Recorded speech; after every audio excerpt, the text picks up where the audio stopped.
This is the Sourceseeker Hour. I am your host, Baruti Carl Alexander, and we always like to check up on sports and get a good feel of the good sports going on. And there's a lot happening in the sports world, and I have two powerful guests to talk about it. There's a whole lot happening every day, and sports is not just playing, and sports is society too. So we want to pay attention to it and understand it and talk about it and have some fun. I want to introduce my guest, Brother Odis Lewis, who I've known for a long, long time. How you doing, brother? You want to share an introduction? Yeah, Carl and I go back elementary. Yeah. So, we all been around. As a matter of fact, a lot of us go back that far. And currently, I'm out here working for Oracle in the Bay Area. I probably got about 5 more years left to before I get this corporate America thing up. Understood, my brother. Sister Amberly, would you like to? Oh, I'm sorry. Did you have more to say? No, that's it. Sister Amberly, would you like to introduce yourself and share a little bit of your background in sports? All right, yeah. So I'm Amber Alexander. I am his niece. We got the same birthday. Yeah, my background in sports, I started watching basketball probably early 2000s mostly.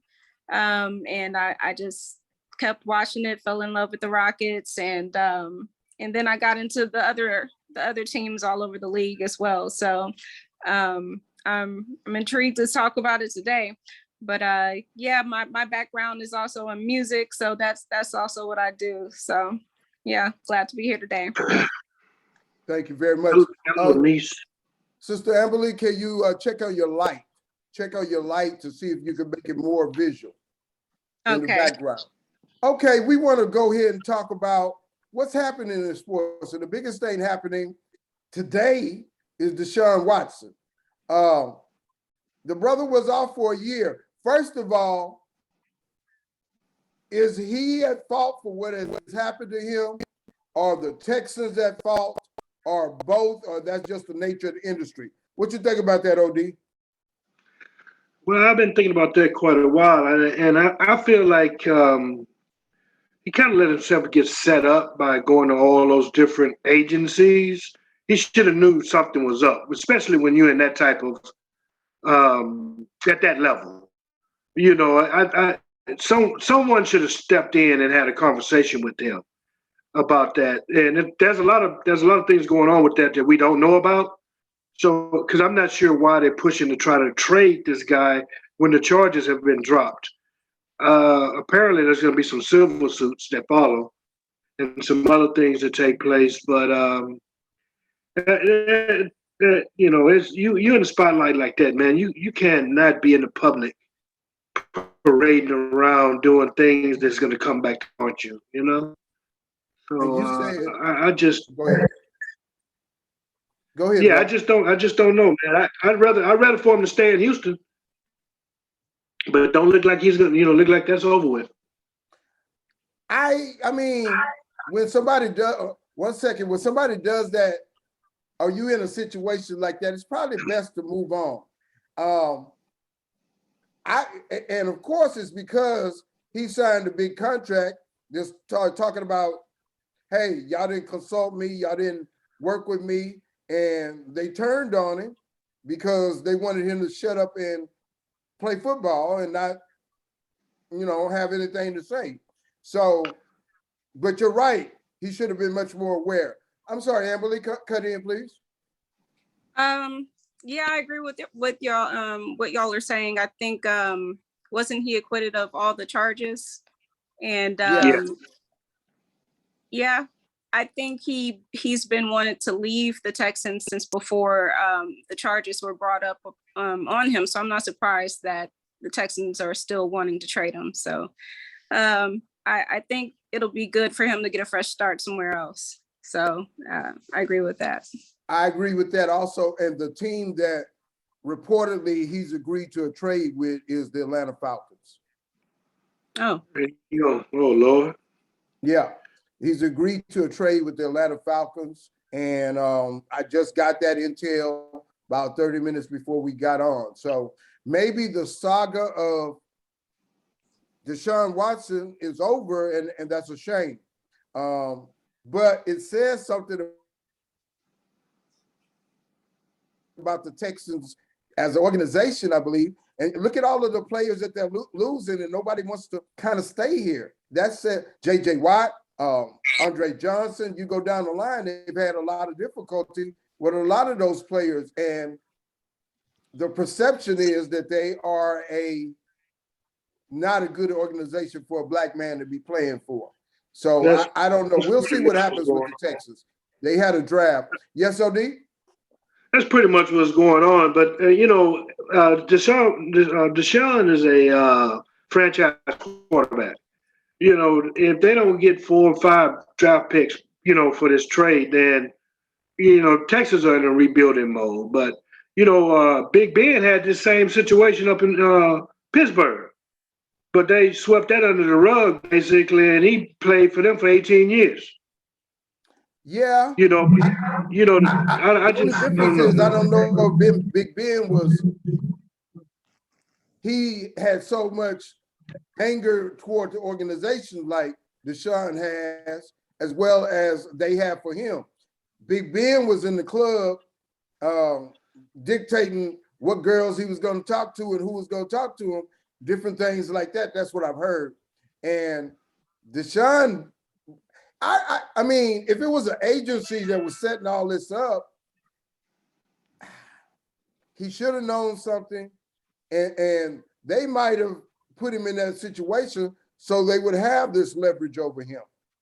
And extortion. That's the way it turned out. I don't know. Of course, he's the one that decided to do it. They just were available to take advantage of it. So we'll see about that. Amber, you have anything else to say about that situation with that quarterback? No, I agree. If we're going to trade him, we need to get something worth it in return for sure. I agree. Okay, Tom Brady came back. How long was he retired? About 2 months, maybe. Was that a good decision for him? I mean, is it a good decision for football? Because what we may see is this old man getting hurt, and that'll damage his legacy a little bit. I don't think he needs the money, but it's just he's so competitive, and he wanted to come back. OD, what you say about that? He was at home with his wife for 2 months, and then and he decided to go back to play football. No, I'm just joking.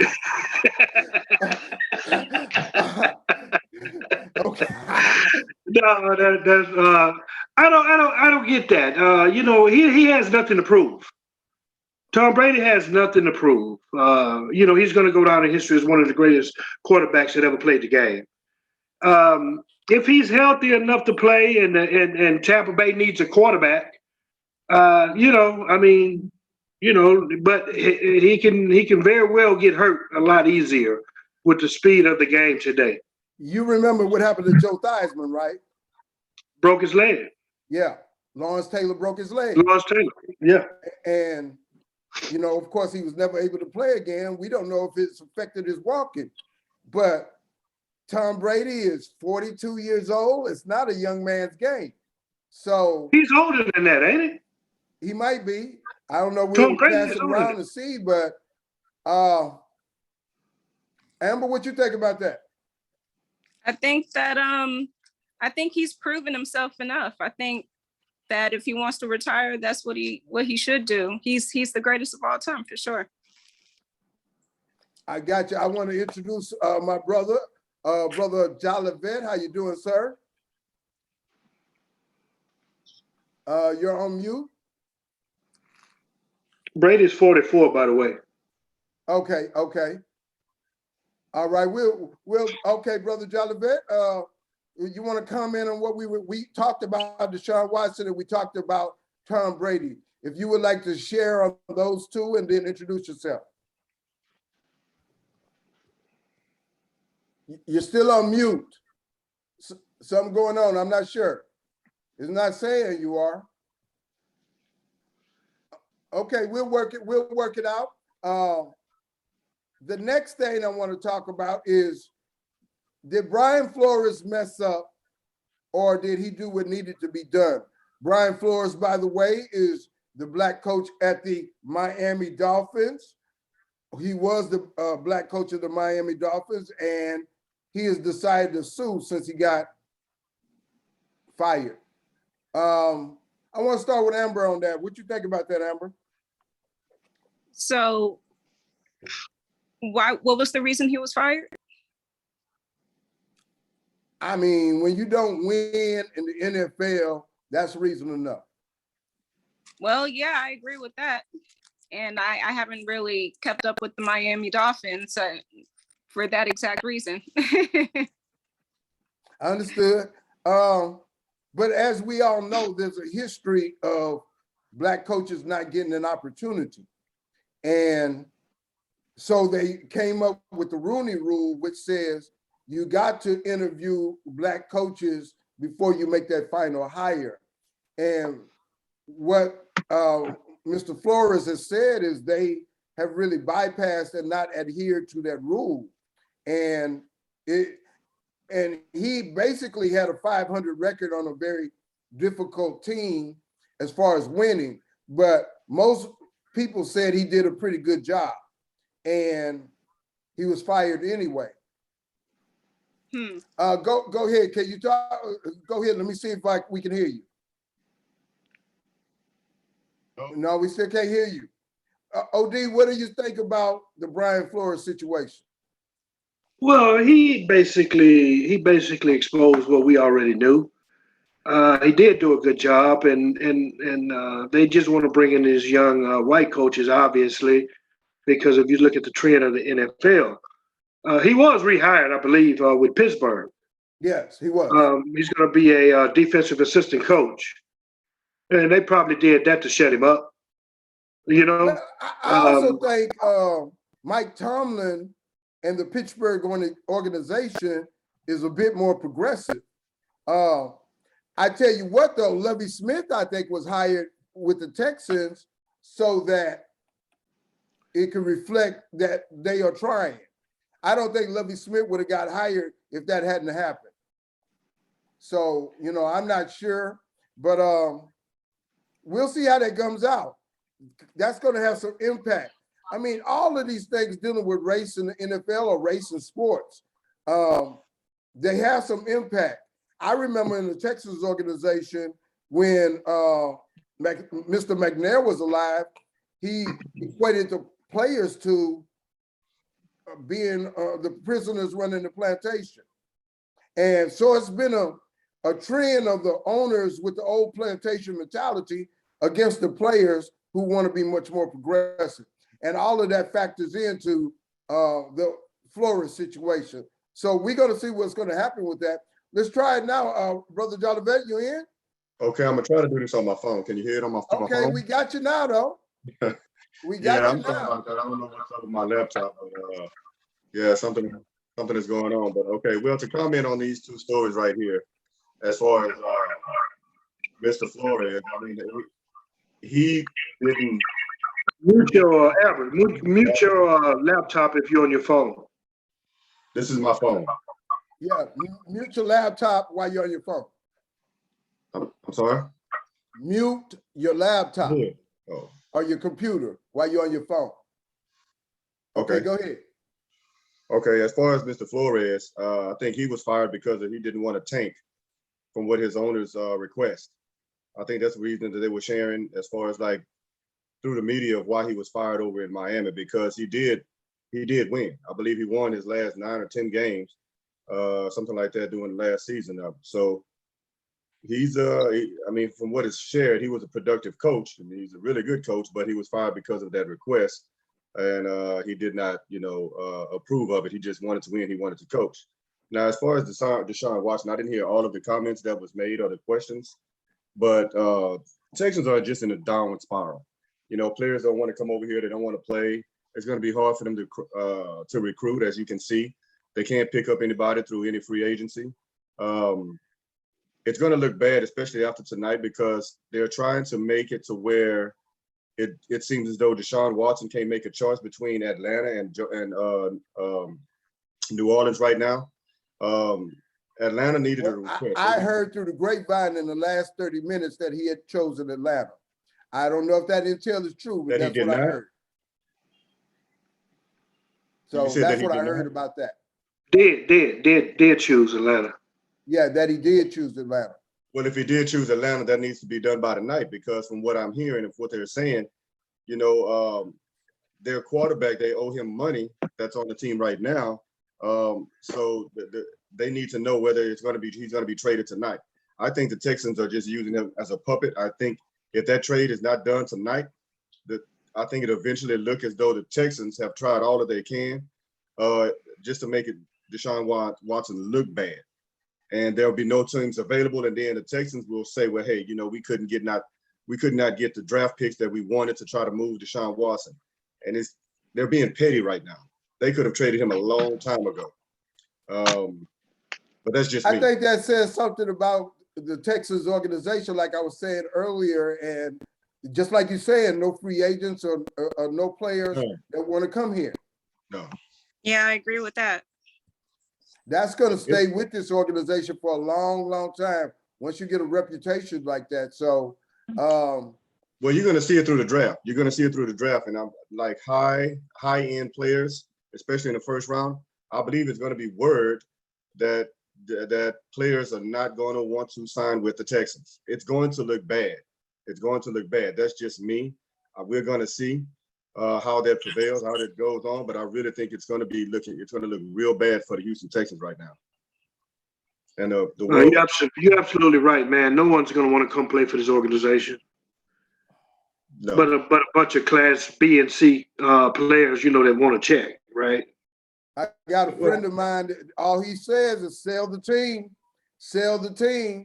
But, the way it's set up, that's not so easily done. But we may be looking at ugly football for the next 10 or 15 years here in Texas. So don't know what to say. Well, I think how strong the draft is. Okay, say for instance, if that does come apparent and players in the draft does not want to sign here, and let's say that they boycott in the Texans, they just don't want to come here. They don't like the organization. They don't like what is going on. And then the media kind of pumps it up, it kind of invigorates, for, the commissioner to say something or whatever. I think there would be a change. There would have to be some type of change. And there would have to be a board meetings with other owners to get rid of this owner. That's the only thing that I can see into that effect when players, young kids, don't want to come here. It's money. That's a shame. It's money. Well, we'll see what's going to happen with the Texans organization and with football here. But I just want to mention again the Flores thing and the situation with the Texans. All of it's kind of connected in the psychology of the NFL. And they've been trying to overcome that. You had the Super Bowl where you all see the Super Bowl halftime. That was a powerful halftime, but just 10 years ago, they wouldn't have allowed that to happen. Now with the rappers and the different things. So on the one hand, they're trying to be progressive, but old habits die hard. So we'll see how that's going to turn out. Baseball is in a lockout now. What's going to happen? Will baseball ever be the same? These salaries are getting so high, but baseball has the most number of days, 182 games. What's going to happen with baseball, and when will this lockout end? What you think, OD? We went through about 10 lockouts in baseball? Yeah. Yeah, I mean, I love my baseball team. I love, we have a good baseball team, but I'm not sure what's going to happen with that call, to be totally honest with you. Maybe they're going to try to put a cap on some of these salaries, to keep some of these players around. I don't like having, these teams. And you remember back in the day we knew who was on the team. You could almost name every player on the team. Today, you may be on the team for a season. But that does work in basketball and to a certain extent in football. But I think the audience viewing of baseball has gone down, and you need to have a greater connection in baseball for it to survive and for people to catch on. Baseball is not like basketball and football. I mean, you got to get more into it and take your time and pay attention to it. So I think they're losing their audience. Mr. Joulevette, what you think about that? I don't think that you're going to lose the audience because, again, it's still one of the most affordable, family-friendly sports. And then you can go to many, many games where, you can still, maybe spend $50-$60 for a family of four and enjoy the outdoors. Even if you don't like sports, if you haven't been to a baseball game, just going to a baseball game, looking at the field, being out in the open, I think that's something that the family just wants to do, be a part of it, even if you don't like sports and things of that sort. So I don't think baseball is necessarily going anywhere. It's long, and the best thing about it, don't matter how bad a team is in the sport, it's still kind of equal balance more than basketball. It's still a sport that you probably can still enjoy because of the bat. You don't know who's going to hit, who's going to strike out. Basketball just looks so bad right now. It looks awful. It looks terrible. Because you got 2 or 3 market players on the same team, and the other team just want to score, don't play no defense. So it's still more competitive in baseball, even when a team, is 60 games, with a 60-game record, and the next team is 100, has 100 wins. So baseball, I don't think is just going anywhere. But money will still be there because, like you said, it's 182 plus games. I like your analogy and the way your perspective on the family. It's more of a family game, and they don't even have to like baseball to come to the stadium out in the open air and participate. So from that perspective, the picnic will continue. Yeah, that's just what it is. Yeah, it is a nice family event. I mean, I love baseball. Yeah. But it is a nice family event, and if you don't like baseball, even if you go to a game, you can kind of get into it once you're there. Watching it on television, unless it's the playoffs, don't have the same feel as being at a live event. I totally agree with that. Of course, I grew up going to the Astros at the Astrodome, of course. Jose Cruz, Cedeno, Terry Poole, so I understand, and it does have that feel. And I've been to Minute Maid a couple of times, and even more so, you get that family atmosphere. So I agree, it will continue. It's just going to have to take some adjustments. Maybe have a lockout. I mean, not a lockout, but a salary limit. That might be possible. I don't know, but it will survive some kind of way because the public demands it. You have any comments on that, Amberly? Yeah, actually, I never really was into baseball growing up, but as I got older, I got into the playoffs with the Astros going to the playoffs. And I think that was really good for the city because the whole city was really energetic for a long time after we won. So I think that has a positive impact on a city more than I've seen with the other Houston sports, at least. But for the other baseball teams over the nation, I just don't know if everybody has the same experience. Maybe the cities that have, deep roots with baseball, such as the Dodgers or the Yankees and something like that, you could market those teams well. But, I think that the lockout is inevitable, and the salary cap is inevitable. So, yeah. And I want to make one point about baseball where I feel as though it's not necessarily going anywhere. It's just the mindset and the environment of the people that are there. It's more wholesome. Basketball has become more entertaining. It's become a nightclub, to go to these games and the dress and to see who it is. And, there's drama queens everywhere, from the basketball players and all this kind of stuff. You don't necessarily see that in baseball. Everybody wants to compete. There's more of a storyline of family structure and people that just want to identify and go out and have fun. It reminds you of that backyard. It reminds you of of a backyard party and family friendly, family reunion or something like that, where everybody just going and speaking and very sociable. When you go to a baseball game, people that you don't know. Now I know on TV it has been, since COVID, it'll show a couple of images of people in the playoffs, going at each other. But other than that, it's really just more of a family friendly environment. You don't have to worry about going and worry about people stealing your seat and people trying to dress up and do all this and get upset and get mad at football games, basketball games. So it's a little bit different, the environment also. Very, very powerful perspective. Baseball will continue. And as far as Houston, I think Houston's tradition with baseball has gotten, of course, the Dodgers and the Yankees, that's long, long history.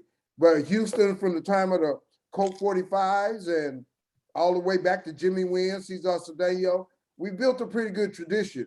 And with the new stadium, I just see it continuing. The thing I want to talk about now is the Rockets and how all of this stuff happened with the team being competitive just 2 years ago, and now they're not really competitive. They gave James Harden so much power, and they came back on. Any comments on that, Amberly? Yeah, big James Harden fan. Of course, the whole offense ran through him. So it was, you could tell when he wasn't on the floor how much the team was different already. So once he was traded, I knew things were going to change immediately. But I feel like the team that we have now has hope. There's growth for this team. I think we have some really good players that can last for a long time and may even make this team their home for years to come. So I think we got a good thing coming up. The thing that I look at is Stephen Silas tough enough as a coach, or can he bypass all of those little intricacies that players have and be able to get the most out of them? For instance, if they don't win 35 games next year, I think it's time to look elsewhere. Joulevette, what you think? I'm so confused with the Rockets and the organization and what their ideology of what the goals are for the team and what are their plans. The team is young. Yeah, they're fantastic as far as like scoring, but other than that, there's no structure. There's nothing that you can say is as far as like the foundation of the team, as far as what are they trying to do?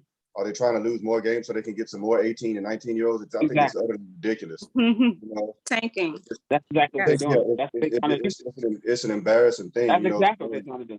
Yeah, all they want to do is show highlights of them dunking and stuff like that and not playing. It's ridiculous. You got to understand, when these young kids get here, all they're going to do is sign a 3-year contract, and then they offered a 3-year contract, and then after that they're going to go elsewhere. I mean, just look at Boston. They're not going to win, even though they're looking good right now. But they got 2 young guys. We know who that is, Tatum and what's his name.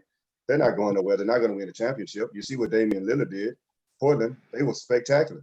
They're not going to win anything. A couple of playoff games. They're marketable, but that's it. It's about money. If you're talking about winning championships and putting something on the floor that you can build on, they're going completely wrong. It just looks embarrassing. Well, if I may say, Phoenix just 3 years ago. They have veterans. They have role players. They didn't have veterans 3 years ago. Booker was like in his second year. Ayton was maybe in his first year. And they lost about 8. They won 18 games. But then Monty Williams came in, changed it around. They got Chris Paul, and the rest, as you say, is history. So, but they was building from a couple of players. When the Rockets were winning, they had role players to come in and fit, what the Rockets wanted to do and, what the coaches wanted to do. So they had role players come in, and their job was to do a certain thing. Everybody on the Rockets team right now is to score. I don't know if you saw that score, that offensive move that I forget his name, Chikanzu, whatever his player name from overseas did last night. I mean, it was just like a You force. talking about Alperen Şengün? Oh my gosh, he made like 3 moves on one player. He made like 3-4 moves and then threw the ball up in the game. And then went to go, to go and try to dunk it. That has no offensive play. I mean, you're forced. You have 4 other players on the team, but you're forcing a shot. And that was a highlight for the Rockets, and you were happy about it. I can't do it. He's only 19 though. Coach, I mean, he's not the only one that forces plays. I can't have a team that force plays every possession. It doesn't look good. I think that they're really young and that they have a lot of room to grow. Really. I mean, it looks fun, but it's not. I think that it's going to take a few years at least for them to at least get to NBA caliber players. I mean, we have assets to trade, don't we, for veterans? We have plenty of. I really think they messed up when they were not able to trade John Wall, and they should have added Eric Gordon with it in order to. I mean, you're spending all this money and not getting anything back. That was a bad sign to me. That the general manager and maybe the coach, are they up to this job? So I don't know what will come of it. I got someone observing our show, Brother Jeff Walker, for those of you who know him, who has a sports Facebook site. Did you want to say something, brother? Unmute yourself and speak. Okay, I guess he may not hear me. Odis, are you still there? He may have had some problems right there. But my opinion of the Rockets is they are on the right road. However, Stephen Silas, is he the right guy? Because everybody has like the same ingredients. You get young players, you got a few old players, but can you mesh those players together in a program to win? Do you have winning as your mindset, or is it just existing? So if he doesn't win 35 games, I might look elsewhere. Amberly, you want to jump it back in? No, I was just thinking, I don't think Silas is the one to get these young players to where they need to be to make the playoffs. Okay. Joulevette? Behind the coach, since I'm a coach of behind the scenes, this is the NBA, so I would have to figure out, I would have to know who's making the decisions on what their plans are, what their motives are, what is their true agenda for the team. Is it coming from up top, above Silas's head, that, hey, we're going to go this route? Because if he's the one that's actually telling them exactly what to do in the game plans right now, it's going to be hard to transition for them to want to respect him, because he's going to have to change his goals and mindset of what they want to do. Because right now they're an offensive team. If he comes in next year and say, hey, now we're going to be a defensive team, this is the role that I need you guys to play, it's going to be hard for them to trust him and believe him. It's hard to buy in for players, especially when you're making millions of dollars. So yeah, if he's making that decision right now on how they're playing right now and the mindset and what they're doing, I don't feel that he's going to be the one that's going to be here in the long term. But however, if it's coming from up top to say, hey, we're all young, we're trying to build something right here, we're going to play like this, we're going to do this, and now next year, Silas will come in and say, okay, up top, now it's my turn. Let me lead my team. Then it'll be different, because again, he got John Lucas on the side of him. So that would be different if it, if that is coming from the top right now, the way that they're playing. But other than that, he wouldn't be the right fit for the team. Well, what I see is they have a lot of talent, but do they have the mindset? They get excited when they, score a couple of points and get excited and going rah, rah, rah. But then how many times the teams just came back on them? They did very good in the first 2 quarters, but then get tore down in the third quarter. And that's a mindset. That is definitely a mindset. So I want to see, can Silas get them to that mindset? Hey, Carl, can I say something now? Can I say something now? Yeah, go ahead. I offered that, brother. Brother Jeff Walker. I didn't know if you guys can hear me. Okay, basically, what's my feeling on the Rockets is Stephen Silas. I don't think he's been getting a yeoman's chance, really. They bought him in. When they bought him in, you had Harden and you had Westbrook. You had PJ Tucker. You had a team that was set, to compete for at least to go deep into a playoffs. Maybe perhaps not set for a championship run, but set to go deep into the playoffs. So then what happens is Harden decides, he and Westbrook decides they don't want to be here anymore. So they decide they both want to leave. So the problem is Houston, when they made the trade, they didn't get enough immediate gratification. So what happens is when you trade in two guys, you trade Westbrook and you get Wall, you only play him for a portion of the year, and now you've sat him down, you're not playing him at all because you want to lose, because you're tanking, because you want to get high draft picks. You don't desire to win. You have no desire to win right now. So you have to take that in consideration. We're coming back to Stephen Silas. They have no desire, as the organization, they have no desire to win right now. Right now, they understand they're having to start all over. They lost their two MVPs, both Westbrook and Harden, and they got no immediate gratification in return. So what you got draft picks. That's what they got in return for Harden, draft picks. Whether you know to this point, not one of those draft picks have come into fruition. The first draft pick don't occur until this summer. Then they get one each every other year after that. So you're talking about 4 first-round picks that are to be conveyed over a period of 7 years. So you see how long it's going to take to get that gratification relative to the fact that you're giving up one of the top 5 players in the league. You're giving up the top 5 players in the league. May I interject? Sure. Okay. Yes, but other organizations have to deal with different circumstances also. Bring me back to Ben Simmons. Ben Simmons cried because he had a bad showing in the playoffs and said he didn't want to play anymore. But Philadelphia adjusted. My point is that the leadership of the Rockets, by sitting John Wall, not trading him, first making the trade in the first place, they have to be held accountable for trading Westbrook for John Wall. They could have did a better trade. They have to be accountable. I thought we were talking about Stephen Silas. About whether or not we are talking about Stephen Silas. We talking about Stephen Silas. We talking about Raphael Stephen Silas had nothing to do with those trades. Stephen Silas, the coach, doesn't make trades.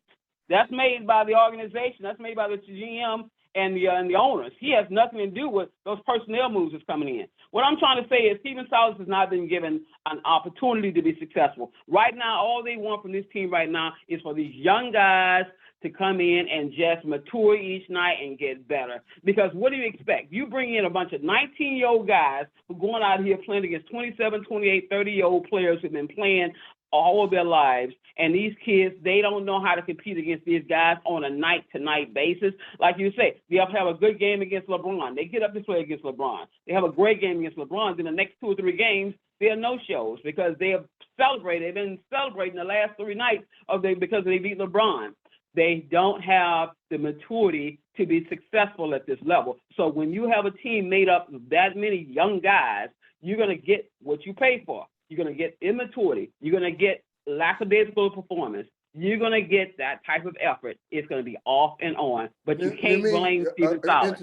Not Stephen Silas. The Stephen Silas part, yes, all those things happen.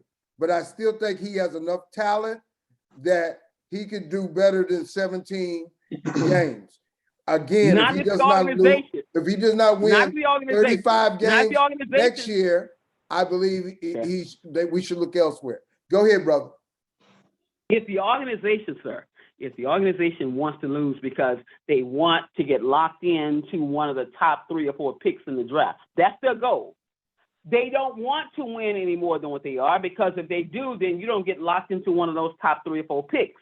You have to have one of the top 3 worst records in the league to get locked in to one of those top 3 or 4 picks. That's their goal. So he's doing exactly what they want him to do. He got them locked into one of those top 3 picks. You saying all of these things are definite, that the organization has told him basically, hey, we don't care about winning, we're going to lose. I'm not so sure that's the case. However, I can be sure that they didn't trade Eric Gordon and they didn't trade John Wall. They sit in John Wall. That's the problem. One of the problems I have. And if I had been the coach, I'd have been pushing, hey, either this player plays or, we need to get rid of him and so forth, because, we're not utilizing our whole assets and so forth. Now, he may not have a position to be able to do that. But Exactly. the organization He's an has employee. really He's a wasted coach. resources. He's an employee. He is an employee. He's not the GM. He's not the owner. So how much power you think he's gonna have just coming in? First Well, we year as a cannot head say coach. automatically that they have told him to lose, even though they're losing. We can't say that automatically. We don't know that. I Brother can. Joulevette. I don't think that they're telling them to lose. I think they're refocusing their direction or their thinking habits to focus on offense. Just by watching some of the games, it seems that they communicate more on offense than defense.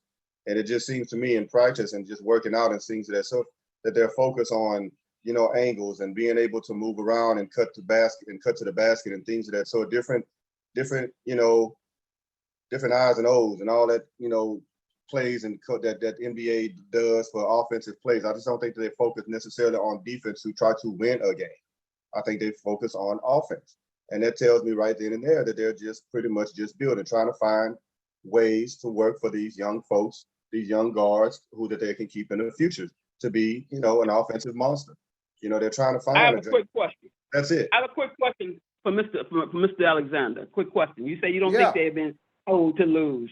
Okay. Do you remember when the Rockets had Ralph Sampson and they were Yeah. losing intentionally because they wanted to get Akeem Olajuwon? Okay, that's one. Do you remember when the New York Knicks were losing intentionally because they wanted to get the number 1 pick so they can get Patrick Ewing? Okay, another time. Do you remember when the Rockets was losing intentionally so they can get Yao Ming? You are okay, saying another time. that Do you this remember? is definitely Hold on, the one case more that they are time. trying Do you to remember? lose. I'm saying No, there's I'm no just saying, evidence teams because they do did have a very intentionally- good game against LeBron. He had his top players playing, and now they were in the game with Phoenix last night, but a better team just overshadowed them. So I'm not going to make that statement that they are intentionally trying to lose. I still think one of the better ways to teach young people and grow with young people is teach them to be competitive, and a part of that is winning. So I don't think Okay. that they're trying to lose. And they took away the automatic number 1 pick by making it, a lottery system. So there's no number 1 thing that they automatically lose. They're going to get a top 4 pick. That may not happen.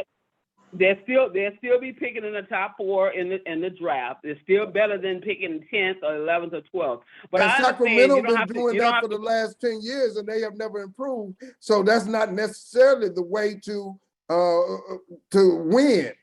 That's how if you take that Memphis- attitude that's the way to win, just by getting draft picks, you still got to put them together in a system and with chemistry so they are competitive and can win ball games. I concur with that, but you still have to have a opening point. Your starting point must be to acquire them first. You have to acquire them first. And how do you acquire them? By tanking, intentionally losing, having one of the worst records in the league, so you can be picking at the top of the draft each year, so you can get the top tier players coming out each year over a period of 3 or 4 years, and that's how you build your team. That's how you build your core. I disagree with that. That's I how think the Oklahoma City that's a almost losing. Thunder. That can be a losing strategy. Because that's if you don't have an organization that can teach them how to win. When they got Durant, then they got Westbrook, they got James Harden, they got Ibaka, they got all those guys. And you're talking about a team that was just being put together, a new team, Oklahoma City. You can't compare the Rockets with a brand new team that is starting out in a brand new city. What about Philadelphia? That wasn't a new team. That team came from Seattle. That wasn't a new team. Okay, yeah, you're right on that. Team. To a certain extent, was not a brand new team. But that doesn't happen in everybody's situation.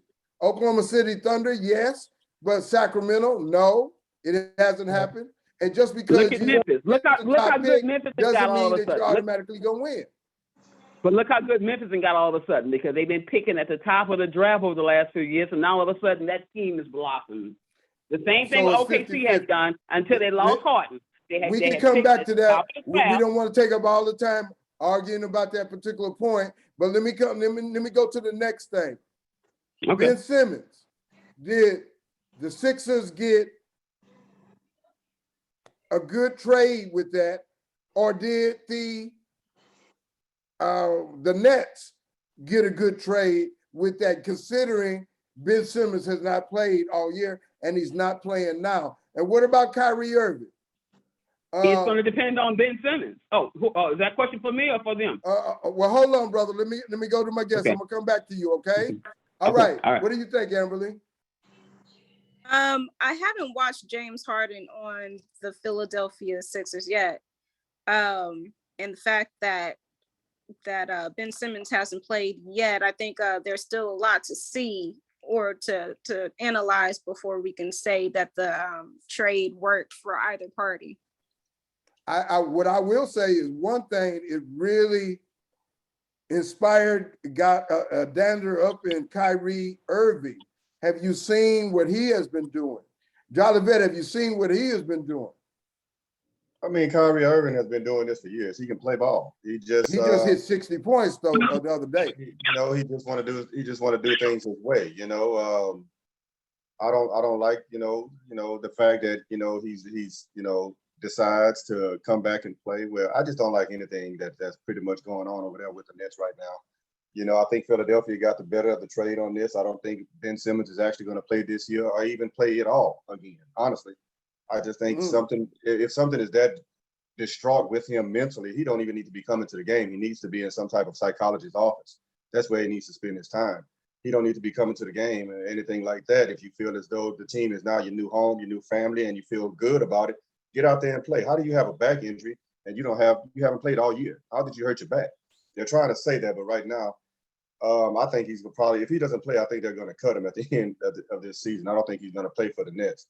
Now, as far as Kyrie, I mean, that's his decision. If he doesn't want to take COVID and he doesn't, and things of that sort. But guys, this is a job.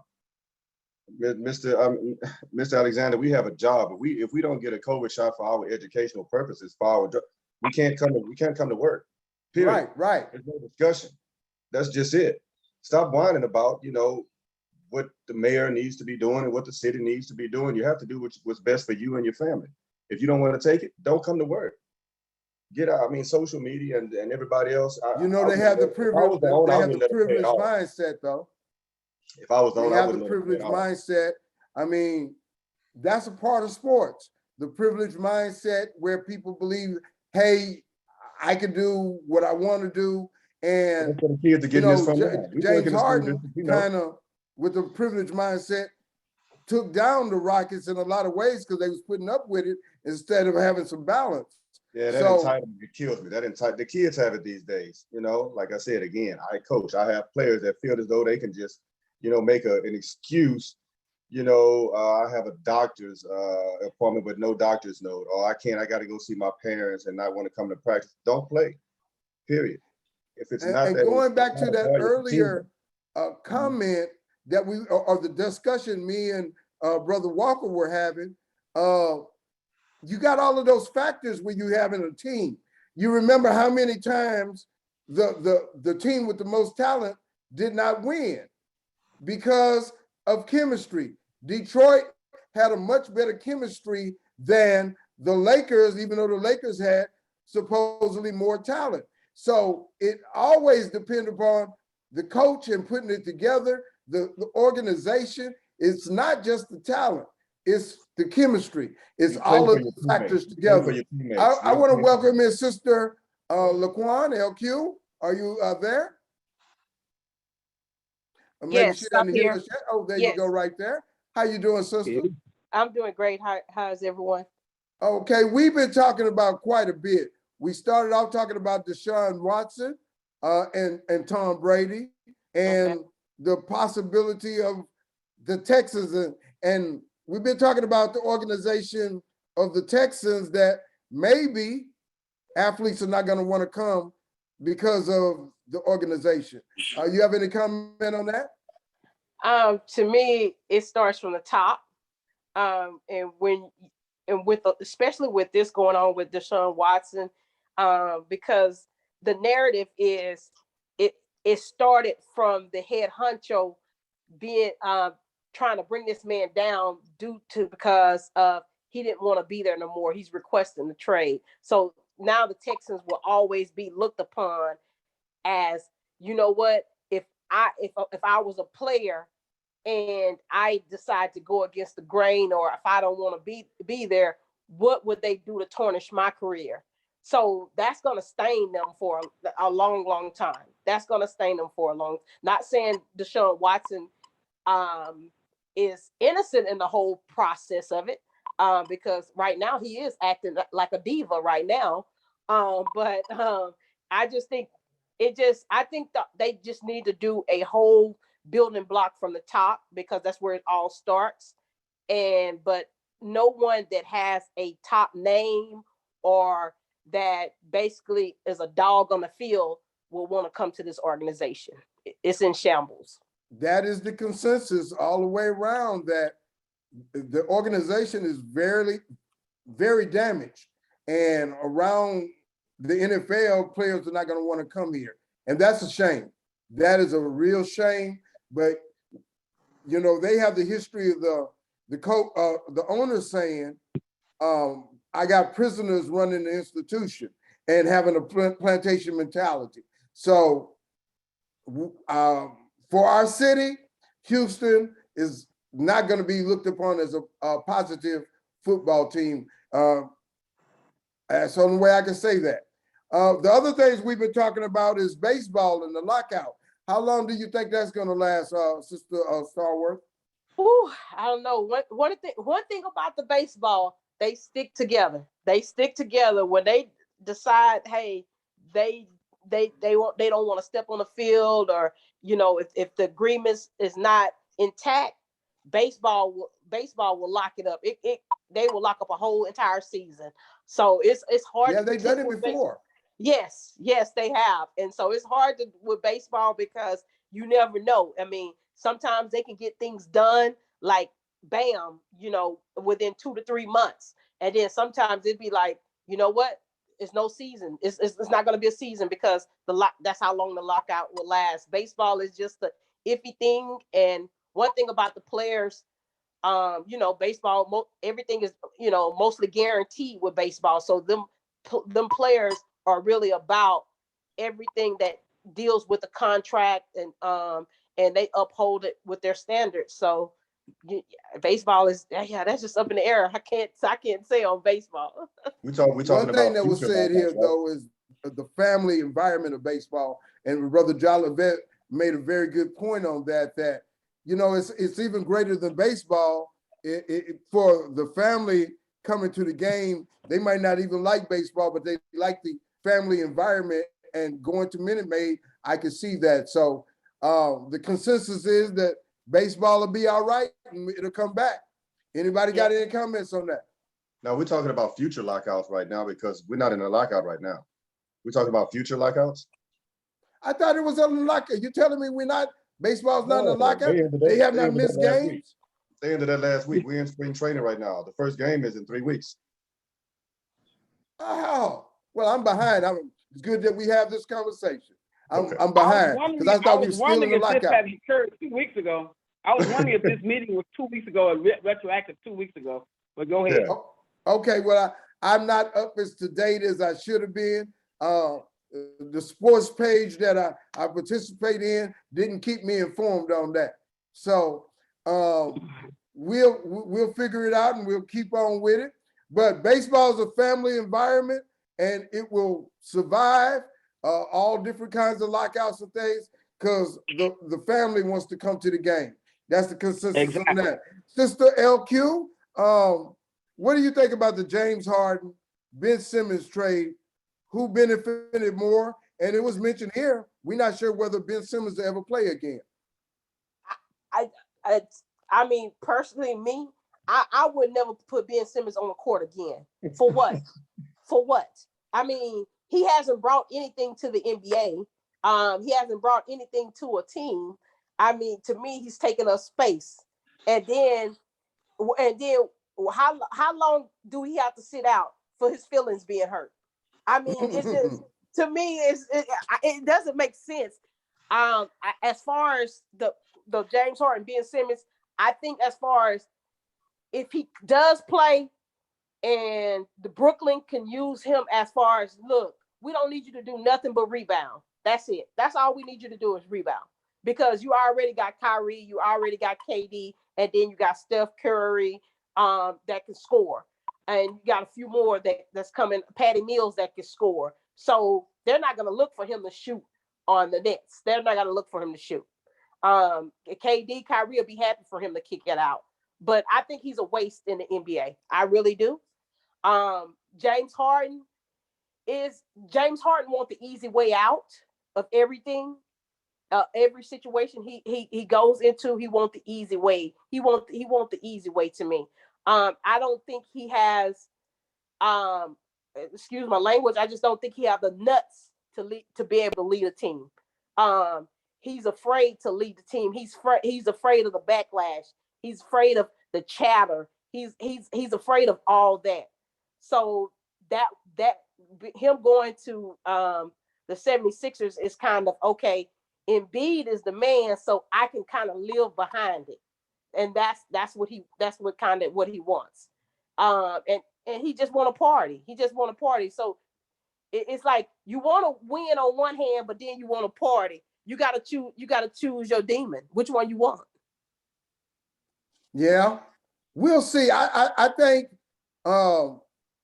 him there with Embiid might be a good thing, and he might can hide behind and then get his confidence up and do better in the playoffs. We'll see. But this game that he had against the Brooklyn Nets, where they kind of rattled him all over the floor and he was ineffective, and then Kyrie did his thing, and we have to see if James Harden is able to rise above in a competition. Yeah. I've heard that's where he's said, supposed to step up. That was a game he's supposed to step up. KD and Kyrie took that personal. They took it personal, meaning, you know what? We ain't gonna show you what we about the chatter on Instagram, Twitter, nothing. We're gonna show you on the court. We took this personal, and he should have stepped up and made a statement. That was his time to make a statement right there, and he didn't make that statement. He choked. And just froze up, and then try to play injured. Kyrie been making a statement lately, and with all of the talk about Kyrie, vaccine, flat Earth, everything, he can ball. He just hit 60 points, and so and if they can coalesce a lot of that talent, including Ben Simmons, they're going to be competitive. So let's talk about that. Who's going to win the East? Who's going to win the West? Brother Walker, you still with us? Yes, I am. I wanted to chime in on what my opinion was relative to that trade, the James Harden trade to Philly. I didn't get a chance to give my opinion on that. Yes, Can I chime in on that? Okay. Yes, sir. Basically, I felt like that both teams did a good job. I really feel like that both teams did a good job. Philly had to make the trade because Ben Simmons did not want to be there anymore. He has decided that he was going to play the crybaby role. He was not going to get back on the court. So you really weren't going to get anything out of him. So all you really lost in that trade, if you're Philly, was Andre Drummond and Seth Curry. Instead, you get James Harden, one of the top 5 players in the league. So now the key going to come down is how long can James Harden stay playing at this high level? If he can continue to play at this high level for the next 3 years or so, then I think this is an outstanding trade for Philly. But now if James Harden starts slowing down, he only had maybe one year left in him, then I think that Brooklyn had the better trade because Brooklyn came away with Ben Simmons, they came away with Andre Drummond, they come away with Seth Curry. They can play those 3 guys with Kevin Durant and Kyrie Irving, and they can be their starting 5 right there. So you're giving them 60% of their starting 5 right there. And that's one heck of a 5 right there. So I think that both teams came out of this trade very well. The Philly was looking for something in the short term. Philly want to win now. They want to win now. Brooklyn was willing to say, okay, we can have a wider window because our players are not that old. So we have no other options because Harden wanted out of here. And once Harden wants off your team, the best thing you can do is get him off your team because if you don't, he's going to whine like a 5-year-old child. He will whine. It will be bad for everyone. You got to get him out of there. So it was a good trade for both teams. Who I think is going to win the East? Oh, wow. Okay, I'll let you guys talk, and I'll come back on who I think is going to win the East. Okay, well, I'm gonna give my perspective of who I think is gonna win the East. Well, the first six are gonna be Miami, Philadelphia, Milwaukee, Cleveland, Boston, who's been hot lately. I think that's six. But I think Miami's gonna win the East. Their depth, and they're the number one seed right now. I think they're gonna win the East with Harden got a lot to do with how competitive they're going to be in the playoffs. If you have a good playoff with Embiid, they're going to be very tough to beat. And Boston is real hot right now with Jason Tatum. He's one of the hottest in the league right now. So it's going to be very interesting. Amberly, what do you think? Yeah, I agree with you actually. If Harden and Embiid come together and the potential really reaches its high point, they are the team to beat in the East, and Philadelphia could possibly win the title. But you can't count out Milwaukee anytime they got Giannis. Right. And they won last year. Right. Giannis and the Heat surprisingly being in the first place right now. I see. I'm intrigued. I'm not sure who is going to come out on top on the East, but for the West this time, I think it's funny how it's changed. I think Phoenix has it pretty much for the West right now. Yeah, and what I see with Phoenix is they utilize their big men. They had some injuries, but they are utilizing JaVale McGee very well as that backup big man. Joulevette, what you think about the East champion for the NBA? Well, the East, I definitely think Miami, as long as they're healthy. I think people just forget about PJ Tucker and the role that he plays, in guarding anybody on the court. They got four like first team defensive players over there. Four that starts, and they actually have every role player that you can name that plays at the top of their game. I just can't count Miami out. I mean, I even like Memphis. I'm sorry, but Jay Morant got his Memphis. Oh, Jay Memphis, Morant yeah. got his team playing. I mean, they know that they're not supposed to be there, but they play their tails off. You're talking about defensively, getting up and down the court, playing their roles, 50-50 balls, rebounding, block shots. Everyone's intensity. I like for the first 7 players on that Memphis team, they go hard. They go hard and they play their tails off. They do everything that they're supposed to do and more. So they always are productive, whether if it's offense or defense, they're giving their all. So I don't want to count out Memphis. But I mean, of course, yeah, Philly because of the stars, what they have. I just think that, in the playoffs, Embiid kind of lose his way a little bit. He can be straddled. He can get upset and lose his character in these playoffs, at least so far. So that's something that I have to look at. Milwaukee, I think Giannis is the only one. Teams have picked up on how to play that team. Let Giannis do his thing and guard everybody else. That's it. So Giannis is going to go in there, be a bulldog, create off, be offensive, running the players, and the rest are not going to call the foul. So he's going to get his plays. He's going to get his points. But right now, I'm looking at Miami, as a strong home, long as they're healthy in the East. Go ahead. Miami has so much depth also. Oladipo is back. Yes. Tyler Hero is the 6th man of the year. Yes. They got Dwayne Dedman as a backup, and then the other boy who they don't even play, who did very good, the guy from Turkey. So they got depth. The team I'm disappointed in that's coming back is Atlanta. Atlanta went to the championship last year, and then they fell down. But they're coming back. They're at 500 now, and they are making some moves. So we'll see what happens. Sister LQ, what do you think about who's going to be the best in basketball, NBA? Out the East, the Bucks going to come out the East. Miami always freezes up when it's time. The Bucks going to come out the East. If Ball wouldn't have got hurt for the Bulls, and that could have been a different thing. And the only way I see Brooklyn basically making a run, they have to if they let Kyrie play at home and then Steph Curry get back off the injured list, then that complete team, ain't no way nobody's beating them. But as of now, the Bucks is coming out the East. West, Phoenix they always kind of bust up in the deep in the playoffs. I'm looking at right now probably I say I want to say Memphis, but they streaky, they inconsistent. And then Steph Curry is hurt, so only way unless he comes back for the playoffs. So I'm looking at either the Jazz or the Nuggets to make a run.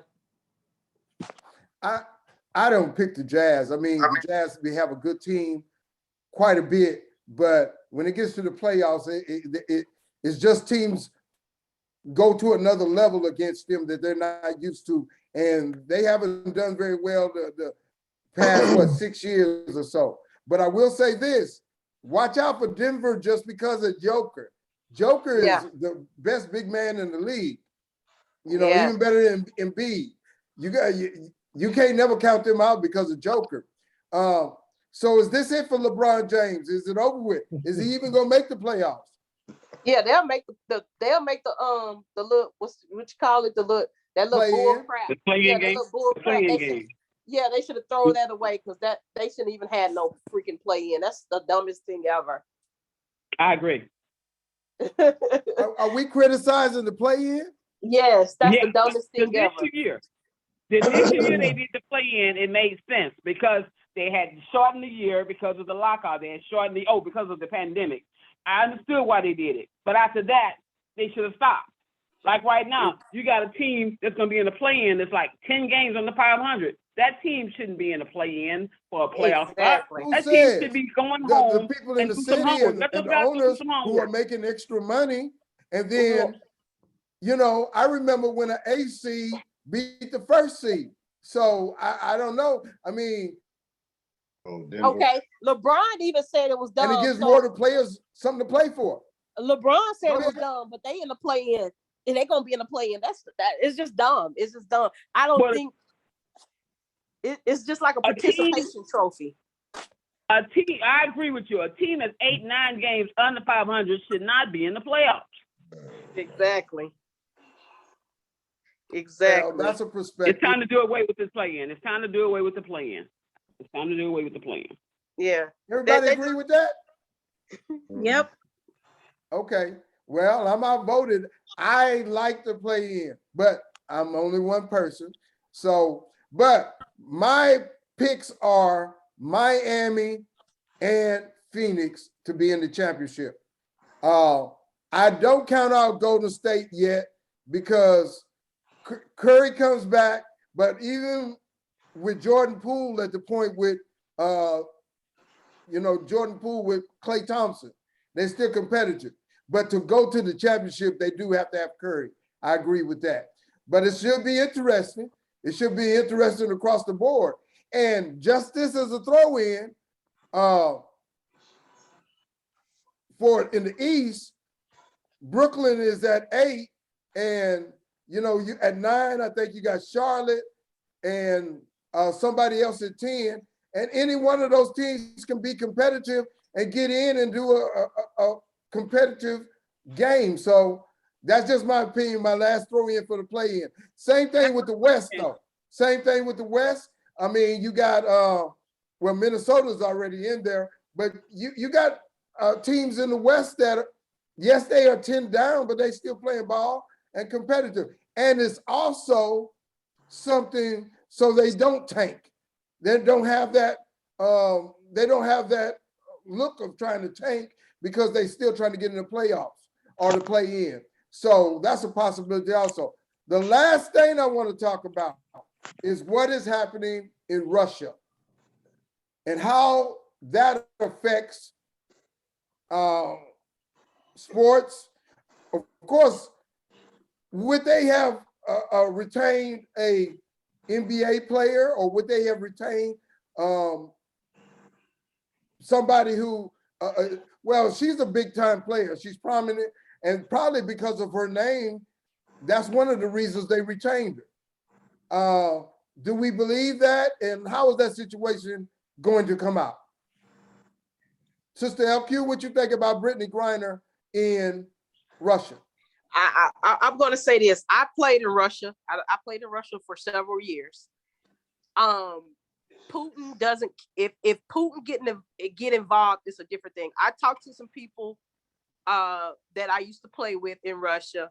They're trying to keep it on the low so it doesn't become political. If it becomes a political major thing, Putin will get involved. And once Putin get involved, it's a whole different story. Putin doesn't care about Americans. He doesn't care about the United States. He doesn't care about anybody. They are trying to keep Putin out of this situation. That's why they don't want to make a big issue of it. And they're trying to keep America to not make a big issue out of it. And people are trying to get it a big issue, but her life is right now is more safe right now than if they make it a big political issue. And it was her fault that she did not leave. We were all in a group chat, like all the former players, everybody, former athletes, current athletes. We all have a network, and we in there chatting. Everybody was like, if you're in anywhere in Ukraine, Croatia, Russia, get out. Everybody got out, but her. She wanted to stay for the money. That we can't fault that, but that's something she wanted to do. Yeah, So I concur with you totally. If we can keep it from becoming political, we'll see our sister pretty soon. But if it does become political, as that situation ramps up more, it's going to get more dicey. Any other comments on that? I agree with what she said. Our sister, she put it very eloquently. That was very well said. All right. Well, this is our sports show. We've had quite a few things to talk about. The biggest thing is, Jeff, you gave me the information about this Deshawn Watson. Have you confirmed that? Actually, I got that from a source of mine. It has not been confirmed. The deal is this here. He tells them, okay, that's where I want to go. Then Houston still has to work out a trade. So it could be that they haven't announced it yet because Houston still has to work out the trade. So until the trade has been worked out, they probably don't want to announce anything until the trade has been worked out. So is it Atlanta? You got it? So is it Atlanta? Yes. Okay. Yes, Atlanta. He's from the Atlanta area. He actually, he's from that area. But they don't want to announce anything until they have the trade worked out. They still have to work out the trade. Yeah. My cousin is on staff for Atlanta. Okay. And I'm going to be very happy for him. I think he'll be happy in Atlanta. And I think that's a good move for him. I just hope Houston gets what they want out of the trade, the assets that they want, the draft picks, the players. I just want Houston to get, the best that they can get out of it. I want him to go. I think it'll be good for him, but I still think if the trade is not done tonight, I think I'm telling you the Texans have just made it a smoke screen. Say again why you think the trade needs to happen tonight. Well, because they owe the quarterback some money tomorrow. The quarterback, what's his name? They owe him some money. Ryan? It has to be done tonight. Okay. It doesn't preclude the trade from happening subsequent to that, though. That's just some motivation there, but it doesn't preclude it from happening tomorrow or the next day, though. To me, I just think the Texans are just playing with this. This is just a puppet show right now. It just seems like that. If it doesn't happen, that means it's one team left, New Orleans, and we know that they don't have the draft picks. I know that they're moving money around and, with players and stuff like that. That means it's one team, and the Texans will come away with this, come away at the end and say, hey, we wasn't able to get all we wanted for Deshaun Watson. So right now he's still on the team, and we just have to move him during, the draft or the summer. It just seems so. What I'm hearing from what I'm hearing, I like the Atlanta trade better because in that trade we're supposed to be getting the 8th pick in the draft. We're supposed to be getting both of their second round picks. Then we're supposed to also get their first round pick in next year's draft, as well as their starting cornerback, who's also one of the best cornerbacks in the NFL. So that's a pretty good. But we're also supposed to get another pick, from what I'm hearing, because once they trade Matt, or whatever his name, I keep forgetting their quarterback name. Once they trade him, they're going to get a first or second round pick for him and give that to the Texans. So it can be done. It can really look really, really good for the Texans. They get all the picks and everything It's just whether or not the Texans actually will do it, to me. Well, they're gonna do it. They're gonna do it. It's just a matter. It's just a matter whether it's going to be Atlanta or Saints or the Saints. Say again? It's just a matter going to be if it's going to be Atlanta or the Saints. Right now, it's down to those two teams. But if I'm hearing Atlanta's where he want to go. But if Houston can't work out the deal with Atlanta, then he might end up having to go to the Saints. Why wouldn't they be able to? But see, that's the thing. That's the thing. Why wouldn't they be able to? You're coming away with at least 5 draft picks. Well, it depends. Who knows? We don't know what all Atlanta is depending on was going to give up. We don't really know everything that Atlanta has offered. I've heard some speculation on what they've offered, but we don't know officially what Atlanta has offered. I don't know. We'll see. Sports is always interesting, and it's a projection of things happening in life. With the Texas situation, they have damaged their reputation across the board, and I've heard different people say, I don't want to watch the Texans anymore. So it matters. It matters. Sports matters. Just like Amberly was saying, when the Astros were going good, it helped the whole city. So sports has an impact on life. And that's why we talk about it quite a bit on this show, the Sourceseeker Hour. This is our 108th episode. I'm your host, Rudy Carl Alexander. It has been a great episode. We talked about a lot. Sister LQ, you want to share anything about shows you're doing or different things? Right now, I'm just so busy coaching Adidas AAU. So I'm just been busy with that, traveling and then training basketball as of right now. So, and then trying to finish up one of my movie scripts. Hopefully I can get that done with all this going on. Peace and power. It's a powerful thing. Brother Joulevette, you want to talk about, are we still coaching? To talk about coaching a little bit? Well, right now I'm still recruiting. I'm still at North American University, so I might need to speak to the young lady right there who just got through saying that she does some real training. But I'm still at North American University right now. We're set to join the conference hopefully by the end of this year. We just had our final evaluation, so we'll be able to call Red River home. By the end of this year. It's been an exciting year. Still a building program. Got some young ladies that I recruited. International right now that's coming over, so that's going to be really, really, really helpful, to get that competition, that level of excitement, just the way that they play, their maturity, so it's still exciting, just working towards that, trying to build this program and get everybody on the right page. We start our off season, workouts in a couple of weeks, just pretty much just strength and conditioning and stuff like that. So I'm excited about that. Give me a moment to run, but I'm still there. I'm still working in the Fort Bend district also, in education. So I'm still doing that. Hopefully that'll change again once we get in the conference, that salary jump. But other than that, still there. Sounds powerful, my brother. Sister Amberly, how did you feel about the experience of talking about sports on the show? And tell us whatever you would like to tell us, as well as if somebody want to talk to you and share, argue with you about sports, how can they do that? Yeah, this was pretty fun. Actually, I haven't really kept up with sports as much as I used to, so it was really nice, getting caught up on a few things.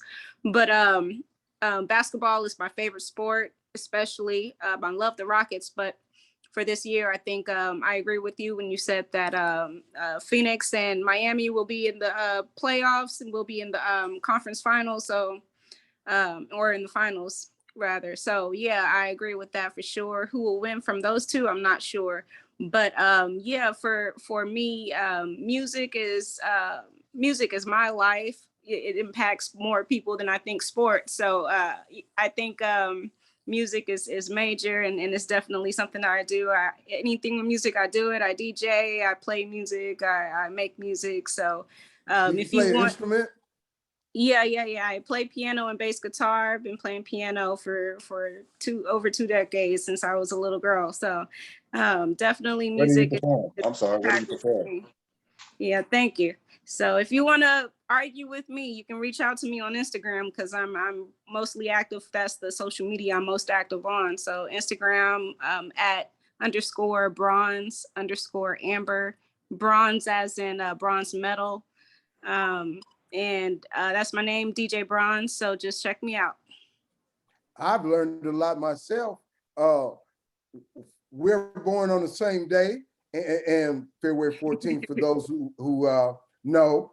And I've learned a lot from my niece, so forth. So it's been very enlightening to me. Anybody else want to share anything, Brother Jeff? Brother Jeff, you still there? It was a pleasure. Actually, I'm really shocked. I did not expect to enjoy it as much as I did. I really appreciate you guys inviting me on and sharing with the gentlemen as well as the ladies on the show. It was a good show.